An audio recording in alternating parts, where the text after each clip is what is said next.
আসসালামু আলাইকুম ওয়া রাহমাতুল্লাহি ওয়া বারাকাতুহু। সুপ্রিয় দিনী ভাই বোনেরা, সকলকে মাহে রমজানের মোবারকবাদ জানাচ্ছি। আলহামদুলিল্লাহ, আজ আমরা মাহে রমজানের 5টি রোজা পূর্ণ করতে চলেছি।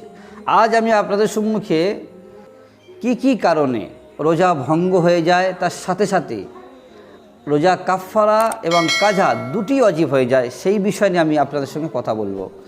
আমরা প্রথমেই জানবো যে কাফফারা কাকে বলে। যদি আমি আপনি কেউ ইচ্ছাকৃতভাবে রোজা যদি আমরা ভঙ্গ করে দিই, তাহলে আমাদের কাফফারা ওয়াজিব হয়ে যায়। কাফফারা কি? কাফফারা হলো একভাবে মুসালসাল অর্থাৎ ধারাবাহিকভাবে 60খানা রোজা রাখতে হবে। এর মাঝে আমাদের কোনো কারণ ছাড়া রোজা ভাঙা যাবে না। যদি রোজা ভেঙে দিই তাহলে আবার পুনরায় রাখতে হবে। যদি আমরা রোজা না রাখতে পারি, সক্ষম নয়, তাহলে আমাদেরকে 60টি মিসকিন খাওয়াতে হবে।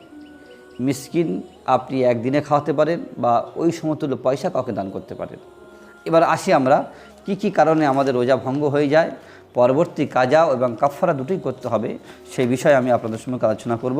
প্রথম হলো, যদি আমরা রোজা অবস্থায় ইচ্ছাকৃতভাবে স্ত্রীর সঙ্গে বা অন্য কোনো নারীর সঙ্গে যদি আমরা সামনে এবং পিছনে রাস্তা দিয়ে সঙ্গম করি, সহবাস করি, তাহলে আমাদের রোজা ভঙ্গ হয়ে যাবে।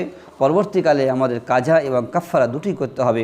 এই ফতোয়াটি রয়েছেন ফতোয়া আলমগীরি 205 নম্বর পৃষ্ঠায়।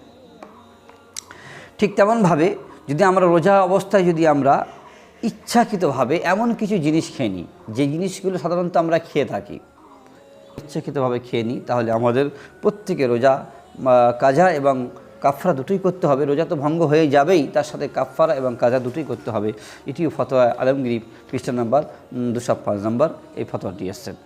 ঠিক তেমনভাবে যদি আমরা কেউ কোনো মাজারে গিয়ে, কোনো দরবারে গিয়ে কোনো বুজুর্গের থুতু আমরা তাবারক হিসাবে খেয়ে নিই, যে দরবারে গিয়ে ভক্তি দেখাতে অতি ভক্ত তাঁতি নষ্ট পীর সাহেবদের থুতু পর্যন্ত খেয়ে নিচ্ছেন। আল্লাহু আকবার। যাই হোক, যদি কেউ থুতু খেয়ে নেয় তাহলে তার রোজা ভঙ্গ হয়ে যাবে। তার সাথে সাথে তার রোজা কাফফারা এবং কাজা দুটি করতে হবে। এটি হলো ফতোয়া স্বামী 387 নম্বর পৃষ্ঠা রয়েছেন। ঠিক তেমনভাবে যদি কোনো ব্যক্তি হুক্কা বা গাঁজা, সিগারেট, তাম্বাকু এই জাতীয় জিনিস যদি কেউ খেয়ে নেয়, হ্যাঁ, অনেকে মনে করে যে এগুলো তো খেলে রোজা ভাঙে না। আরে ভাই, এগুলো খেলে তো অনেকে ভাবে যে আমাদের পেটে তো ঢুকছে না, মুখের মধ্যে থেকে আবার বার করে দিচ্ছি না। এগুলো খেলেও আপনার ইচ্ছাকৃতভাবে খেলে রোজা ভেঙে যাবে। তার সাথে সাথে আপনার কাজা এবং কাফফারা দুটোই করতে হবে। এই জন্য আমরা এগুলো খেয়াল রাখতে হবে, যাতে করে আমাদের দ্বারা এইগুলো কাজ না হয়ে যায়। ঠিক তেমনভাবে যদি আমরা ইচ্ছাকৃতভাবে কাঁচা গোশত বা কাঁচা চাওয়াল বা কাঁচা যে কোনো জিনিস যদি আমরা খেয়ে নিই, তাহলে এর দ্বারাও আমাদের রোজা ভঙ্গ হয়ে যাবে। কাজা এবং কাফফারা দুটোই কিন্তু ওয়াজিব হয়ে যাবে। কাঁচা গোশত খাওয়াটাই কিন্তু হারাম নয়।